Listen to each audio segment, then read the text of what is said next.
Special thanks to My Next Car in Bedfordshire for providing, of course, the Aston Martin in this review, and as you can tell from the reviews which I've done with them in the past, such as this one, the Dodge Ram, etc., they have some very specialised vehicles in the Bedfordshire area, Sandy in particular. So if you are interested in a vehicle like that and you're in that part of the UK, of course click the link right below this video in the description, and you can see their current stock and, of course, their contact page.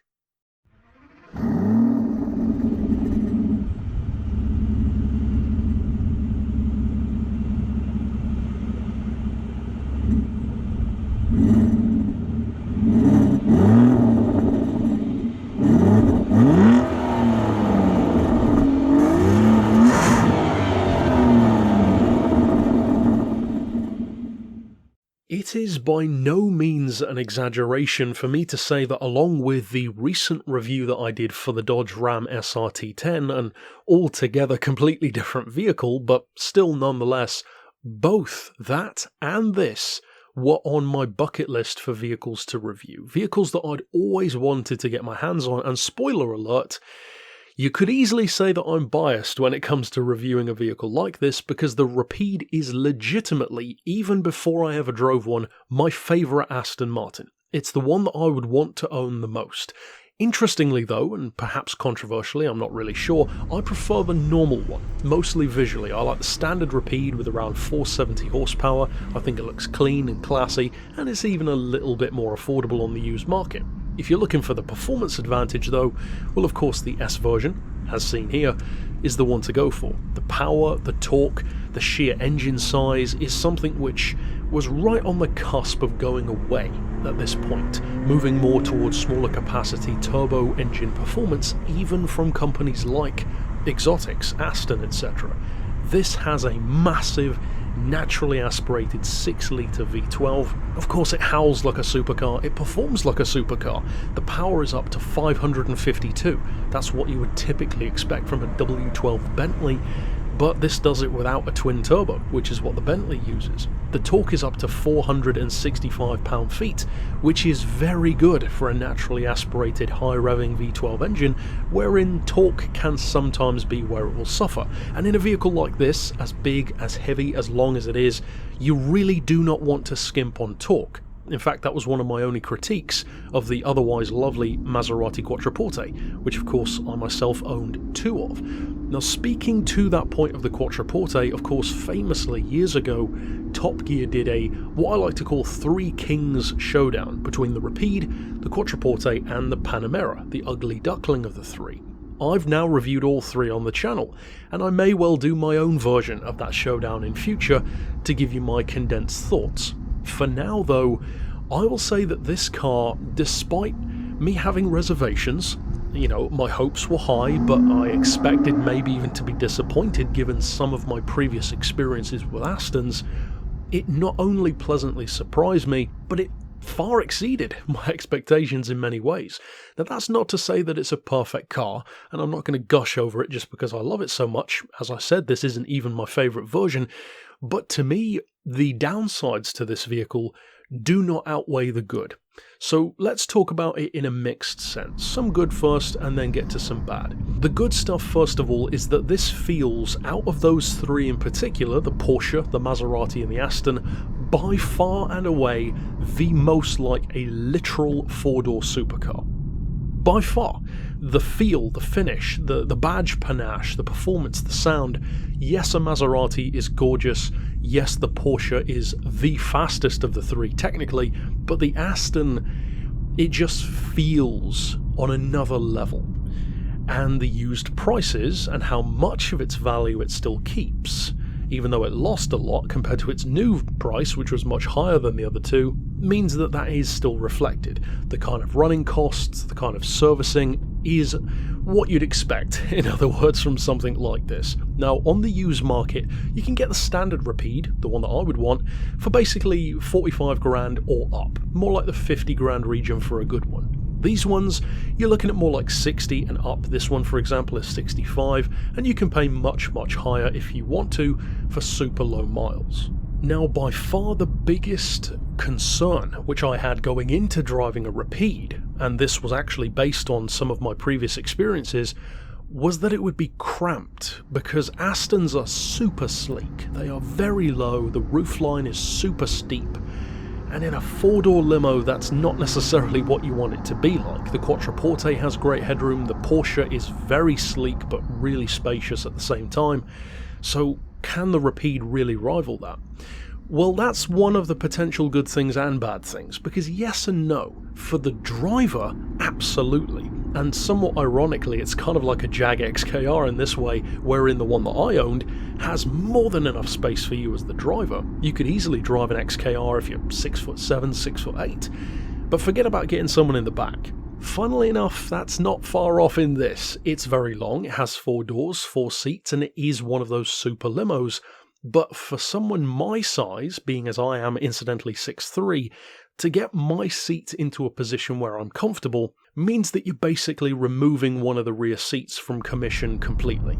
The legroom is just about good enough to begin with, and when the seat is adjusted for a taller driver or taller front passenger, you're all but giving up the back, so you do need to bear that in mind. The luggage space is another way in which you do notice, well, let's just say it's more exotic underpinnings. See, the Quattroporte is kind of a ground-up creation at the time for Maserati, and the Panamera feels like that as well. The Rapide feels much more so like a stretched version of a DB9, and that lends itself to having some of the disadvantages associated with that. The advantage is it looks, feels, and sounds, and even performs like a GT car, which is wonderful.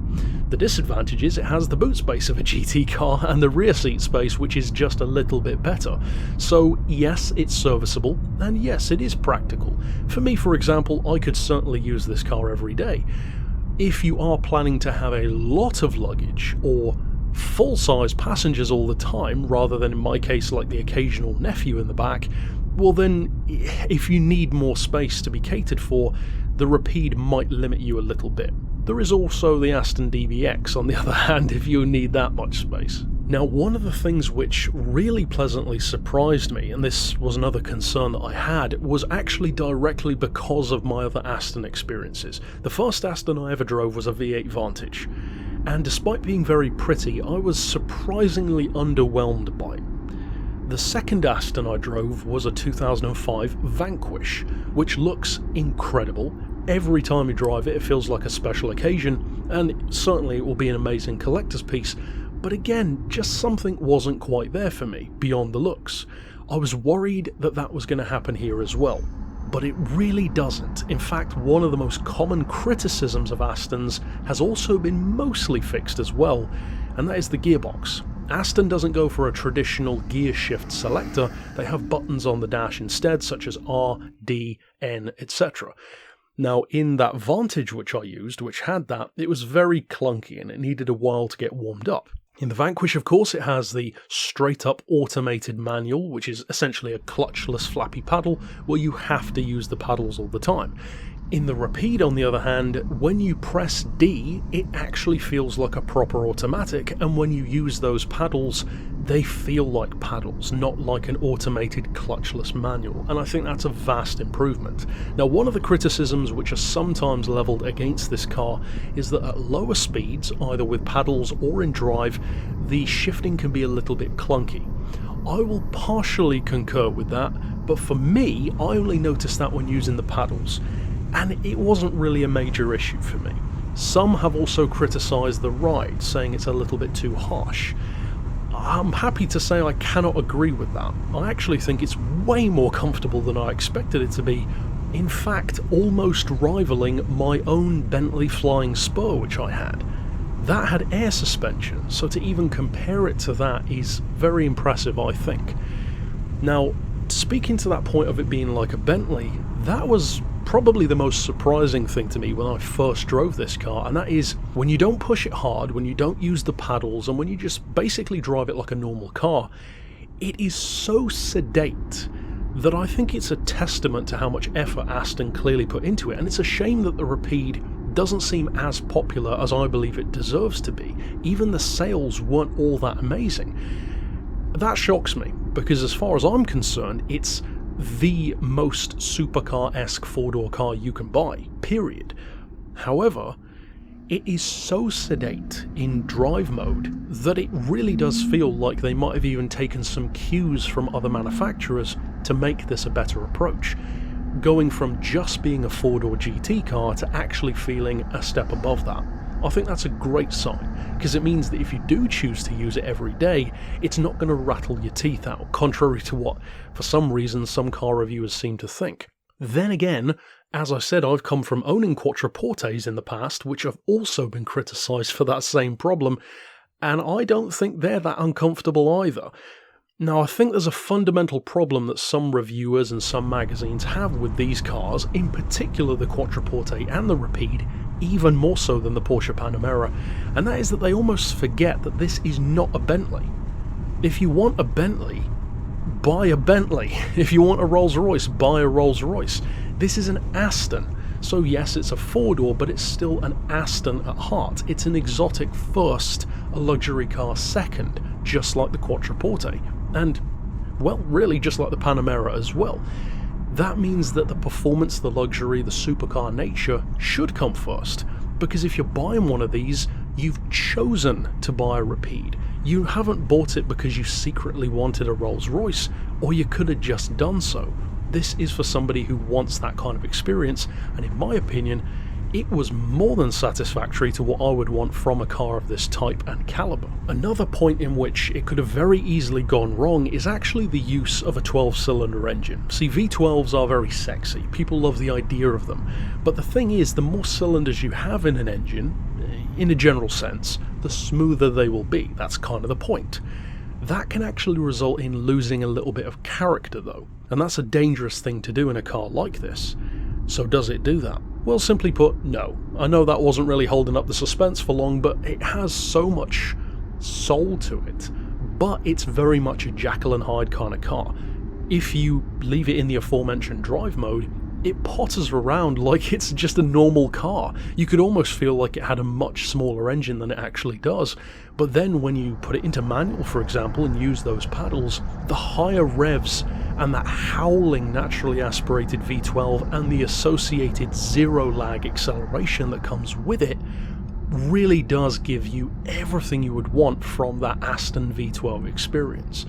This, in effect, does feel kind of like that end of an era mentality before everything became smaller and turbocharged. And I think that might mean that in future cars like the Rapide will become more sought after, not less. And speaking once again to the practicality, even though of course if you can afford this, well, chances are you're probably not too concerned about economy, but what you might be concerned about is what the actual range between fill-ups could be on a longer trip.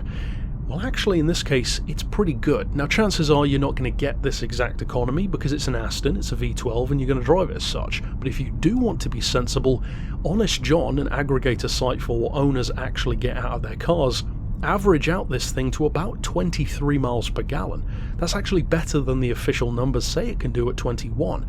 Now when you combine that with the 90-litre tank, which is just under 20 UK gallons, that means you've got a range, if you drive sensibly on the motorway, of about 450 miles. That's damn good for a long distance four-seater. So again, if you do want to use it for longer trips, even as a daily, it can certainly do that. The only limitation on that, as far as I'm concerned, is just that point on space.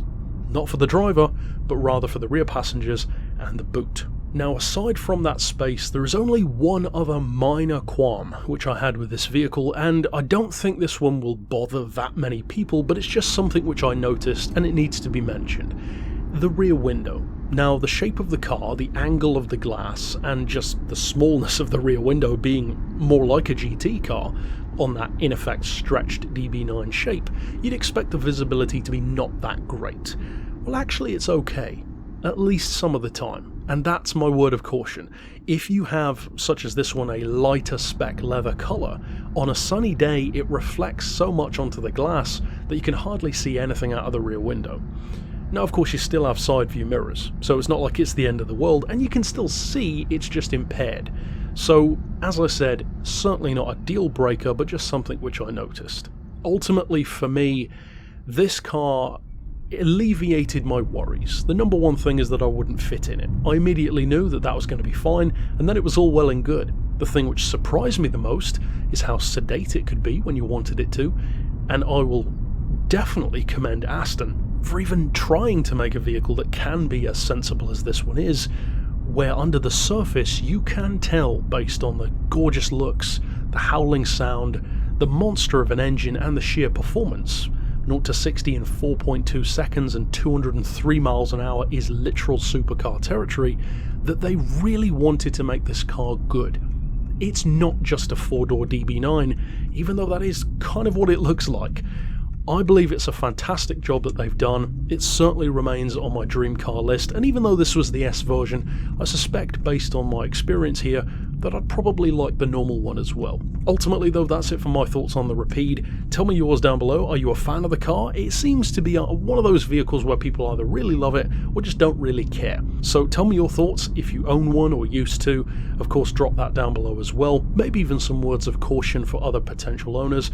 And of course, stick around on the channel for more reviews in future. But for now, as always, thanks for watching.